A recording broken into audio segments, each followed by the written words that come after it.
Alright, welcome doctors. In this video, I'll be explaining how you can optimize your idle base production. So, as you know, when you promote an operator, they get an upgraded combat skill, but they also get an upgraded or new Rhode Island infrastructure complex skill.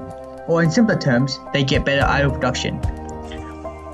Maximizing your idle production is extremely beneficial, especially for free-to-play and dolphins, who can't just spam Arknight for stamina to get resources.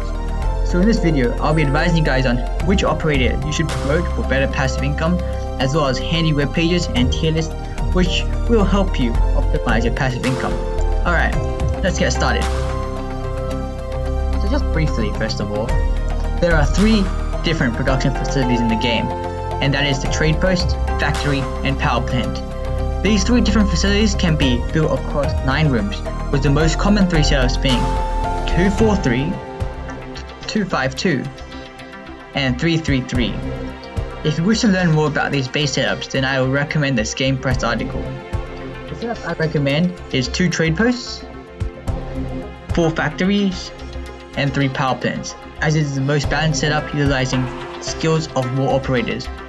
333 denies battle record production, as each factory needs to produce ingots for the trade posts, while 252 just looks sloppy as it doesn't have 3 power plants, which means you can't max out all your buildings.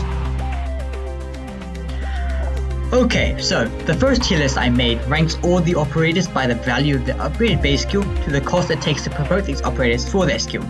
Please keep in mind that this list only applies to operators you promote for the sole purpose of idle production. Many 6-star operators are low on this list as they don't have much valued base skills and are expensive to promote, but they are great in combat, which isn't regarded in this list. If you're promoting operator for waifu or combat purposes, they will be at the top of the list for you. You can probably see that lower star operators are closer to the top of the tier list, as they are cheaper to promote, thus requiring less effort in order to obtain the upgraded skills, as well as many of them actually having very valuable skills. An example is Spot, who is in the top of the tier list. He is a 3-star, so it is easy to promote, only costing around 20k XP LMD.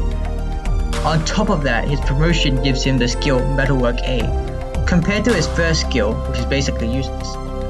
A 30% productivity boost in producing ingots is huge, which is why he's placed at the very top of the tier list. Below this tier, we have valuable base skills to cost category, which are operators that are a bit more expensive to promote or have a less valued skill, but I still recommend all of them to be worked on late game. An example of this is Gravel, with the Metalwork B ability, but she's a bit more expensive and a 4-star, but still definitely worth promoting, more than some others. If you wish to look at all the Rhode Island infrastructure complex skills for every operator, best place would be the Arknights toolbox, which I have linked in the description. And also, if there is any operator you believe should be higher or lower on the tier list, make sure to comment that below as well. Alright, so next tier below consists of operators that are either expensive to promote or have mediocre base skills. Below that, we have operators that don't really get that much idle benefit from a promotion and are quite expensive to promote, costing E2 at some times. Next, we get operators that get a slight benefit you probably won't notice, like plus 0.15 morale gain per hour for an late promotion. Something trivial like that. Finally, at the bottom, we have operators that gain a second skill worse than their first on promotion. An example is Angelina, whose E2 skill is literally worse than her first. Yes, it allows her to obtain more clue 7s, which is pretty much one of the most common and useless clues due to the massive operator roster for Rhode Island. So yeah, a chance for more clue 7s is pretty much the opposite of what you want, making Angelina's E2 the opposite of what you need. Talking about clues, the rarest ones from what I've seen and heard is clues 4 and 5, and it makes sense since these have the smallest operator roster. See, look at all of these people, they're mostly missing clues 4 and 5. And not just that, when you receive clues from friends, it's most likely not 4 and 5, but a million copies of like clue 7. Well, there are 3 operators which I have placed quite high in this tier list which will help you with this issue, and that is Estina, Indra, and Breeze. Breeze can be purchased with shop vouchers, so no RNG is involved, and her E2 increases the chance for you to obtain clue 5s. It's a hefty investment, but it's definitely worth, so you won't be sitting with a missing clue for an entire week. Indra has the exact same skill as Breeze, but she's a bit kinda RNG from Recruit, so if you have her, she's an excellent alternative to Breeze.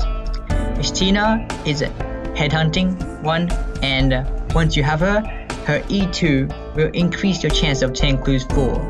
And with these two alternating, you'll pretty much never hit a clue stalemate again, which is a painful experience if you haven't experienced it somehow.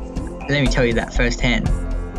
Anyway, going back to the tier list, the one I first made doesn't seem right. It's a bit long and impractical, so I made a second one, which excludes 1, 2, 3, and 6 star operators, as well as having a much more simplified tier ranking system. Because, let's be honest, 1, 2, and 3 star operators are cheap enough that we'll pretty much max all of them out once our maintenance is established, regardless of what skills they have. And 6 stars are basically gods. They don't need any base skills to deserve a promotion. Anyway, that pretty much concludes this video. Like and subscribe if you enjoyed, or learned a thing or two, you know.